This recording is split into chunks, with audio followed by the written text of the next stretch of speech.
Hi, my name is Siggy Parratt-Halbert and I am a part of the Connectional Learning Network.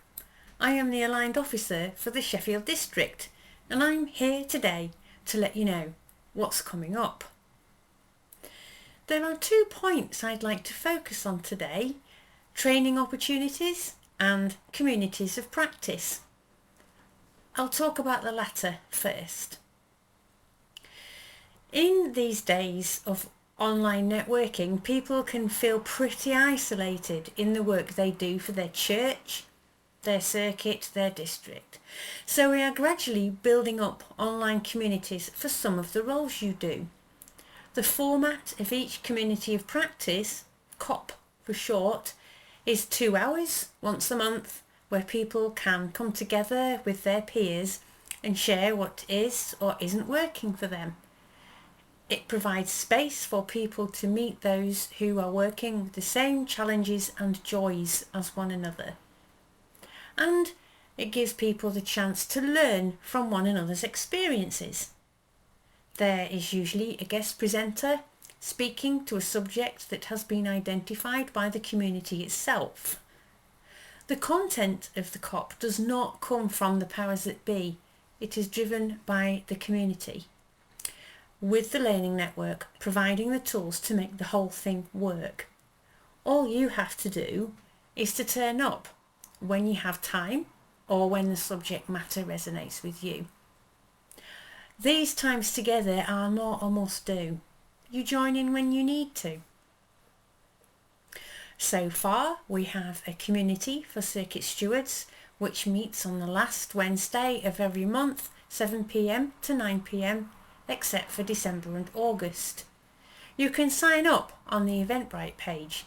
Links will be given at the end of this video, so have those pencils or phones at the ready. We are beginning to develop a COP for district reconciliation groups. This is still in the early stages, so if you would like to tell us what would make a community useful for you and what support you need, along with meeting others whose focus is reconciliation, please do join us on Monday the 25th of November or Thursday the 28th of November. One or the other, they are both the same. In partnership with Action for Hope, the connectional team whose focus is on getting our church's carbon footprint down, the Justice Seeking Church initiative and the mission team, we are supporting those who want to know more about how they and their church can become more eco-friendly.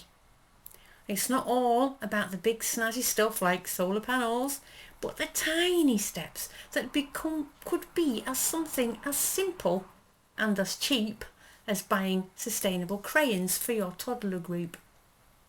It's pretty clear why Action for Hope is involved, but why Justice Seeking Church and why Mission? Well, glad you asked.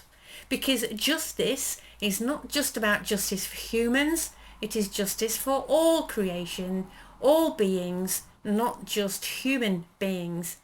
Just catering for our wants got us into this mess in the first place.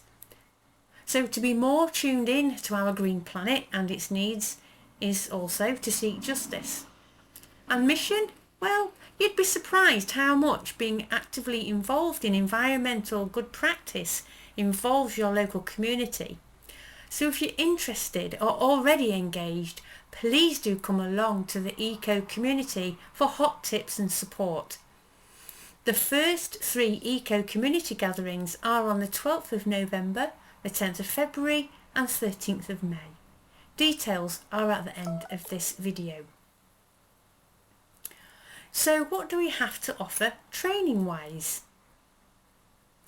For circuit stewards, old and new, we have 6 sessions on Tuesday evenings, 7 p.m. to 9 p.m, 14th of January to the 11th of February. This course is run regularly, so don't worry if you miss this one, there will be others. It's from this training that the COP was developed.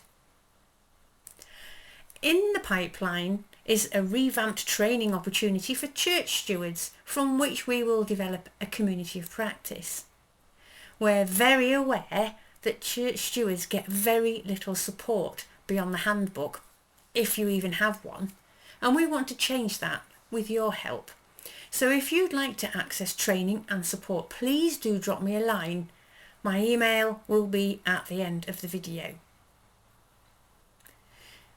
We may all be followers of Christ, indeed, I hope we are, but we are still cantankerous humans, ready to fall out with one another at the slightest provocation. Not getting on together is usually the result of not communicating well. We're just not very good at it. Perhaps consider joining the Positive Working Together team on one of its courses. Learn how to communicate well, lessen the possibility of conflict in your church or your home, with growing together through change and conflict and bullying and harassment. A quick word about this latter course. People see the title and think, well, we don't have any bullies at our church, we're a welcoming church. Well, if you're not on the receiving end, yes, you probably do think there's no bullying. But bullying doesn't necessarily look like that which took place at school. One would hope we've moved on a little bit from flushing people's heads down the toilet. So park up your reservations and join us for some really useful life skills. Many of us are finding that our local arrangements are becoming a little more common. The thought of leading worship can strike cold fear into the hearts of those involved. But it doesn't have to be like that, and there is help for you. Why not try Working Out Worship, a series of sessions to help you develop mighty fine local arrangements.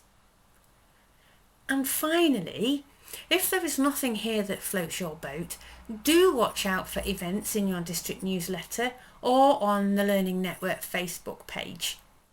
The Learning Network is here to answer your needs, not to dictate to you what we think you need. So please do get in touch with me if you have any suggestions. Now, get those cameras and pencils ready. Here are the deets for getting involved.